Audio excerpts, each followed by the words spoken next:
चित्रा जी, भगवान राम को समाजवादी के रूप में पूरी दुनिया। अरे भदौरिया जी अब चुप न रहिए, हो गए खजुली हो गया है, चुप रहिए, हम लोग चुप थे आपके समय। हाँ, मर्यादा पुरुषोत्तम प्रभु श्री रामचंद्र जी से बड़ा समाजवादी इस भवसागर में कोई नहीं है। भगवान राम ने आजीवन गरीबों, वंचितों, पिछड़ों, दलितों, वनवासियों, आदिवासियों का संरक्षण किया। भगवान राम ने किष्किंधा पर दर्ज की, राजा किसको बनाया? सुग्रीव को। भगवान राम ने सोने की लंका पर झंडा गाड़ा न्याय का, राजा किसको बनाया? विभीषण को। अभी जो ये कपोल कल्पित प्रभु राम मंदिर निर्माण आंदोलन के कार्यसेवकों पर गोलियां चलाने वाले स्वर्गीय मुलायम सिंह यादव जी के जो पुत्र हैं समाजवादी पार्टी के सदर आदरणीय अखिलेश यादव जी, अगर गलती से उत्तराखंड में 5 गो विधायक इनको जीत जाएगा तो अपने बेटा या भतीजा को भेज देंगे मुख्यमंत्री बनने के लिए। इनके सांसद जी मोछ में घी लगा के प्रभु राम को समाजवादी बता रहे हैं। अरे इस देश में पंडित दीनदयाल उपाध्याय जी हों, श्यामा प्रसाद मुखर्जी जी हों, डॉक्टर भीमराव अंबेडकर जी हों, महात्मा गांधी जी हों, राम मनोहर लोहिया जी हों, या जयप्रकाश नारायण जी हों, या 2014 के बाद से देश की राजनीति में प्रधानमंत्री के रूप में देश के जनमानस की सेवा कर रहे अहर्निश भाव के साथ देश के गणनायक प्रधानमंत्री माननीय नरेंद्र मोदी जी हों, इन सबके व्यवहार में समाजवाद झलकता है। समाजवाद का मतलब निज परिवार नहीं होता है। प्रभु राम के पुत्र लव कुश के पुत्रों का नाम दुनिया नहीं जानती है। आप गोरखपुर की बेटी हैं, आप बिहार की भगनी हैं, मैं भी बिहार का बेटा हूं। उत्तर प्रदेश और बिहार से बड़ा समाजवादी धरती इस देश में कोई नहीं है। फैक्ट एंड फिगर चेक कीजिए। राम जी का जन्म अयोध्या उत्तर प्रदेश में और राम जी का ब्याह कहां हुआ? बिहार में। समाजवादी आंदोलन के अगुआ है प्रभु राम, लेकिन वो समाजवादी अखिलेश यादव नहीं है। इसलिए मुंह मियां मिट्ठू न बने। अगर प्रभु राम समाजवादी थे तो अखिलेश यादव क्यों नहीं गए भगवान राम के मंदिर में जाकर उनके पैर का चरणामृत वो भी तो बोल रहे हैं ना, समाजवादी ही तो बता रहे हैं भगवान श्री राम को। सत्ता पाया वो चंदौली से एसपी सांसद भी तो समाजवादी बता रहे हैं। लंका और किष्किंधा दे दिया। समाजवाद कैसे बुरा हो गया रोहित सिंह जी? उनका समाजवाद कैसे बुरा हो गया? खानदान को स्थापित किया मुलायम सिंह यादव ने, यही किया। ये खानदानवादी लोग हैं, ये समाजवादी नहीं है। हम समाजवादी में विश्वास करते हैं, खानदानवादी में नहीं। अखिलेश यादव, तेजस्वी यादव ये खानदानवादी लोग हैं और प्रभु राम गरीबों, पिछड़ों, दलितों, वंचितों, आदिवासियों और समाज के अंतिम व्यक्ति के संरक्षक थे, हैं और रहेंगे। और आज देश में अगर कोई सच्चा समाजवादी है जिसका कोई परिवार नहीं है, देश परिवार है, भारत माता के 140 करोड़ लोग परिवार हैं, तो उस जननायक और समाजवादी का नाम नरेंद्र मोदी, नरेंद्र मोदी, नरेंद्र मोदी है। क्या बात करेंगे अखिलेश यादव और अखिलेश यादव के भोपू? किष्किंधा दे दिया सुग्रीव को और लंका दे दिया विभीषण को। अखिलेश यादव को पोता के पोता को बैठा देंगे। ठीक है, आप परिवारवाद का आरोप लगा रहे हैं। एक बार शादाब चौहान की टिप्पणी ले लेती हूँ अनुराग जी, उसके बाद आप बोलिएगा। जवाब शादाब चौहान जी, शादाब चौहान जी देखिए, इनका जवाब मुझसे भी लीजिएगा। ठीक है, सुन तो लीजिए अनुराग भाई।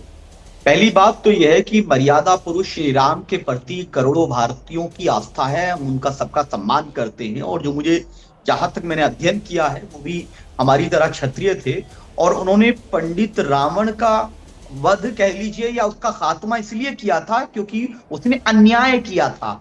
मर्यादा पुरुष श्री राम न्याय और शांति के प्रतीक हैं, न्याय और शांति के लिए संघर्ष करने की प्रेरणा है। और हम लोग MIM जो है न्याय और शांति के लिए संघर्ष कर रही है। और मैं ये कहता हूं कि जो किसी की आस्था का विषय है, जैसे मर्यादा पुरुष श्री राम, किसी की आस्था को इस प्रकार से नहीं किसी पार्टी में नहीं बांटना चाहिए। श्री राम तो सबके हैं, जो उनको भगवान मानता है उनके भी हैं और जो उनको एक रेस्पेक्टेड पर्सनैलिटी मानकर सम्मान करता है उनके भी है। तो इस तरह से बांटना। इससे पहले हनुमान जी को लेकर के बहस चली थी कि किसी ने कहा हनुमान जी दलित थे, फिर बीजेपी के बुक्कल नवाब ने कहा कि हनुमान जी मुसलमान थे। हम इस तरह की भाषा का खंडन करते हैं, ये बिल्कुल अनुचित भाषा है। और कोई भी, चाहे धर्मगुरु रहे हो, चाहे कोई प्रेरणा स्रोत रहे हो, सबने जिस सामाजिक न्याय की बात की है वो सामाजिक न्याय समाजवादी पार्टी के अंदर नहीं है। उनके यहाँ परिवारवाद है, उनके यहाँ पर न्याय नहीं है। दूसरी बात, अगर मर्यादा पुरुष श्री राम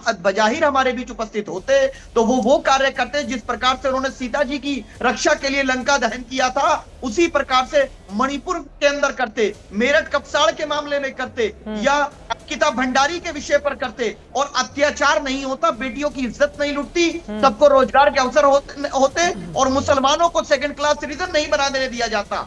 लेकिन आज के समय पर जिस नफरत की भावना में लीन होकर के मर्यादा पुरुष श्री राम का नाम का दुरुपयोग करते हुए कहीं पर बेगुनाहों को मारा जा रहा है, कहीं पर दूसरे धर्म के लोगों को अपमानित किया जा रहा है, बेटियों सुरक्षित नहीं हैं ठीक और है। बड़े बड़े कारोबारी धन्ना सेठों को मदद पहुंचा रहे हैं, किसान आत्महत्या करने पे मजबूर है और ये नाम लेते हैं श्री राम का, ये अपमान कर रहे हैं श्री राम का। ठीक हमारा है, मानना इस पर आप जवाब दे दीजिए। मैं बीजेपी के पास जाना चाहूंगी, प्रदीप भंडारी जी। और इसी के साथ आज वो पीडीए कह रहे हैं तो इतनी दिक्कत हो गई, इन्होंने हनुमान जी का जिक्र किया तो मुझे याद आ गया मुख्यमंत्री योगी आदित्यनाथ का पुराना बयान।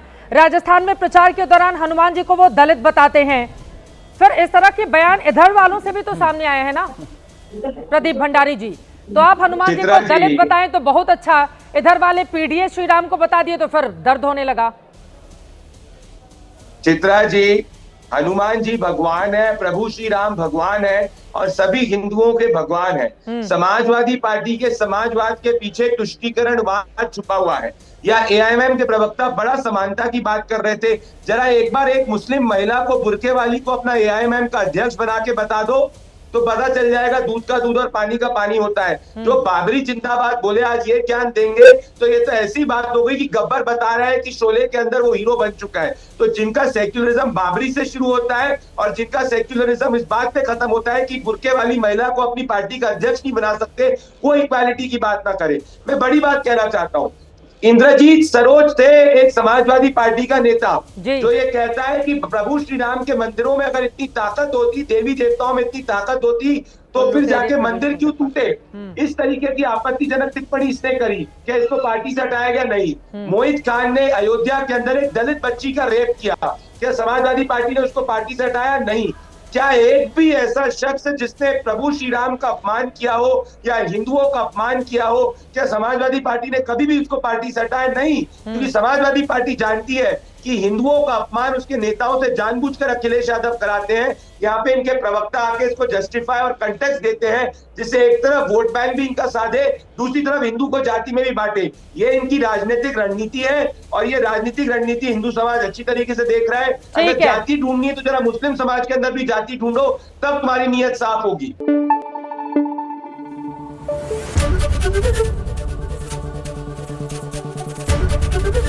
एबीपी न्यूज आपको रखे आगे।